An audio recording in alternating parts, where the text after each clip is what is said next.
Bhujanga Rao accident విషయంలో సందేహపడ్డం అనవసరం mister Vijay. సాక్ష్యాలను బట్టి జరిగిన యాక్సిడెంట్ విధానాన్ని బట్టి అది భుజంగరావు తొందరపాటు వల్ల జరిగిన యాక్సిడెంట్ ఏం తెలుస్తోంది. బట్ వన్ థింగ్ సార్, ఈ ప్రమాదం వెనక పరశురామ హస్తం ఉందని నాకు ఖచ్చితంగా అనిపిస్తోంది. You are mistaken.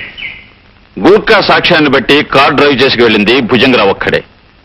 కంట్రోల్ తప్పి అతను కార్ డ్రైవ్ చేయడం చూసిన సాక్ష్యాలను బట్టి సార్, సాక్ష్యాలు ఆధారాలు ఎన్నున్నా భుజంగరావు మరణానికి కారకుడు పరశురామని నమ్ముతున్నాను. అంత వేగంగా అసలు అతను కారు ఎందుకు నడిపాడు? ఎవరి భయం కారణంగా అతను అంత ఆందోళనగా బయలుదేరాడు? అసలు అతని ఇంట్లో ఉండే అమ్మాయి ఏమైంది? ఎక్కడుంది? మూడో గంట వాడికి తెలియకుండా మా బాస్ నుండి మరో ఊరు పంపించామన్నారు. ఆ ఏర్పాట్లు పూర్తయ్యే వరకు నువ్వు ఇక్కడే ఉండు.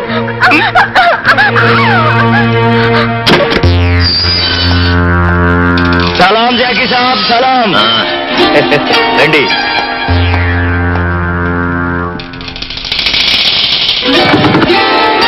నీ అమ్మ చెమ్మ చెక్క.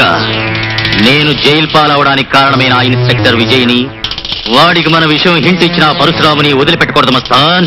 వాళ్ళిద్దరిని జాయింట్ గా దెబ్బతీయాలి. దాందే ఉంది సాబ్, నువ్వు తలుసుకుంటే అర్ధనారీశ్వరుని కూడా ఎడగొట్టేయగలవు. అందుకే మస్తాన్, ఇవాళ నుంచి వాళ్ళిద్దరినీ ఓ గంట కనిపెట్టాలి.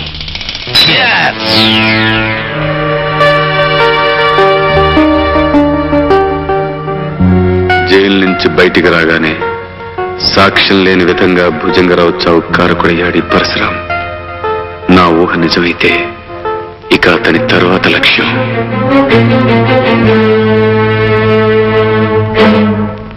పద్మావతమ్మ, అమ్మాయికి కలెక్టర్ గారి సంబంధం చేస్తున్నందుకు మాకందరికి చాలా సంతోషంగా ఉంది. అంతా భగవంతుడి దయపిని గారు. అవునమ్మా, నిజమే. మరి ఏమిటి ఎస్పీ గారు హఠాత్తుగా ఇలా వచ్చారు? నీకు ముఖ్యమైన విషయం చెప్పాలి పంకజం. పంకజం పేరెత్తకండి బాబు. ఇప్పుడు పద్మావతి పేరుతో 10 మందిలోనూ మర్యాదగా బ్రతుకుతున్నాను. విషయం ఏమిటో చెప్పండి. పరశురాం జైలు నుంచి రిలీజ్ అయ్యాడు. పరశురాం? అంతేకాదు, భుజంగం చావుకు అతనే కారణం ఉన్న ఉద్దేశం. శుభవాణి నా కూతురు పెళ్లి చేసుకుంటుంటే ఈ కబురు ఏమిటి బాబు? ఇప్పుడు ఏం జరుగుతుందో ఏమో. నీ ఇంటి చుట్టూ మా మనుషులు 1000 కాళ్ళతో కాపలా కాస్తున్నారు. అతను ఇక్కడికి రావటం అసంభవం. బాబు, నేను పంకజం అనే పాత పేరుని, పాత జీవితాన్ని పూర్తిగా చెరిపేసి మర్యాదస్తురాలుగా మారిపోయాను. ఈ సంఘంలో ఒక గౌరవమైన స్థానాన్ని సంపాదించుకున్నాను. ఈ పెళ్లికి వచ్చిన పెద్దలు ఎవరికి నా పాపిష్టి బ్రతుకు గురించి ఏమీ తెలియదు. అందుకే నా ఒకగానొక కూతురు పరువు ప్రతిష్టలున్న పెద్దింటి కొడులు కాబోతుంది. ఇలాంటి పరిస్థితుల్లో ఆ పరశురాం ఇక్కడికి వచ్చాడంటే నా చరిత్ర బట్టబయలవచ్చు, నా కూతురు పెళ్లి ఆగిపోవచ్చు. అందుకే ఎస్పీ గారు, ఈ రాత్రికి ఆ పరశురాం ఇక్కడికి రాకుండా చూడండి. నా కూతురు మెడలో 3 ముళ్ళు పడ్డాక వాడు నన్నేం చేసినా బాధ లేదు, భయం లేదు. చూడు, నువ్వు అనవసరంగా కంగారు పడుకో. నీకు ధైర్యంగా ఉంటుంది అంటే ఈ పెళ్లి వరకు నేను ఇక్కడే ఉంటాను. ఆ పని చేయండి బాబు, మీకు బతికంతా రుణపడి ఉంటాను. హలో, ఎవరు? ఎస్పీ బాబు కావాలా? ఒక నిమిషం ఉండండి. హలో, ఎవరు? ఆశానా? ఏమైందమ్మా? ఎందుకు అడుస్తున్నావు? నీ వదిన ఇంకా రాలేదా? మై గాడ్, నేను ఇప్పుడే బయలుదేరి వస్తున్నాను. భగవంతుడా, బతుకంతా తప్పులు పాపాలు చేసినందుకు నన్ను ఎంతైనా శిక్షించు, కానీ నా కన్న కూతుర్ని మాత్రం కాపాడు. తను పెళ్లి చేసుకుని ఏ కలతలు కల్లోలలు లేకుండా చల్లగా ఉండేటట్టు చూడు స్వామి. ప్రార్థనలు చాలులే పంకజం. పాపం చేసిన నీలాంటి పతిత కళ్ళల్లో నీళ్లు చూస్తుంటే మండే ఎడారిలో వాన కురుస్తున్నట్టుగా చాలా ఆశ్చర్యంగా ఉంది పంకజం. పరశురాం బాబు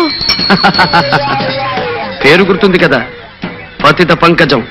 సమాజంలో హై క్లాస్ సొసైటీకి సంబంధించిన పద్మావతి దేవిగా మారిపోగానే నన్ను మర్చిపోయిందేమో అనుకున్నాను, కానీ గుర్తున్నానన్నమాట. పంకజం, సంఘంలో పరువు ప్రతిష్టలున్న ఆ కలెక్టర్ గారి కుటుంబానికి నువ్వెవరవో, నీ అసలు చరిత్ర ఏమిటో తెలిస్తే నీ కూతురి పెళ్లి జరుగుతుందంటావా? జరగదు. ఆపై నీ కూతురి జీవితం సవ్యంగా ఉంటుందంటావా? ఉండదు. నేను పొగడతలతో ముంచెత్తి నీ సమాజం ఊరుకుంటుందంటావా? బాబు, మీకు దండం పెడతాడు. నా కూతురు అమాయకురాలు, అది ఏ పాపం తెలియని పిల్ల. దాని బ్రతికి అన్యాయం చేయొద్దు బాబు. ఎంత గొప్పగా నటిస్తున్నావు. అవునులే, నటించడం, మనుషుల్ని నమ్మించడం నీ పుట్టుకలోనే ఉంది. ఇలా నటించి ఆ రోజు కోర్టులో నా మీద నింద మోపావు. ఆడదానిపై ఉండి రాతిగుండితో రాక్షసిలాగా డబ్బు కాసపడి ఒక నిర్దోషిని జైలు పాలు చేశావు. కటకటాల వెనక్కి వెళ్ళిన నా కథ ముగిసిపోయిందనుకున్నాం. కానీ మళ్ళీ ఇలా పగపట్టిన పాములా ఈ పరశురాం వస్తాడని అనుకోలేదు. అవునా బాబు? నువ్వేం చెప్తే అది చేస్తాను. అవసరమైతే నా కూతురు పెళ్లి జరిగిన మరుక్షణం కోర్టులో నిలబడి ఆ రోజు నేను చెప్పింది అబద్ధమని, డబ్బు కోసం నిన్ను దోషం చేశానని ఒప్పుకుంటాను బాబు. అక్కర్లేదు పంకజం, అక్కర్లేదు. ఆనాటి నీ అబద్ధం కారణంగా నేను అనుభవించిన 3 ఏళ్ల జైలు శిక్ష మాసిపోతు. నా బ్రతుకులో వృధాగా 3 ఏళ్లు పోగొట్టుకున్నట్టే ఈ రోజు నీ కూతురు 3 ముళ్ళు పోగొట్టుకుంటుంది. బాబు, అంత దారుణం చెయ్యొద్దు బాబు. బాబు, నా కన్నీళ్లతో నీ కాళ్ళు కడుగుతాను. నా కూతురు బ్రతుకు అన్యాయం చేయొద్దు బాబు, అన్యాయం చేయొద్దు.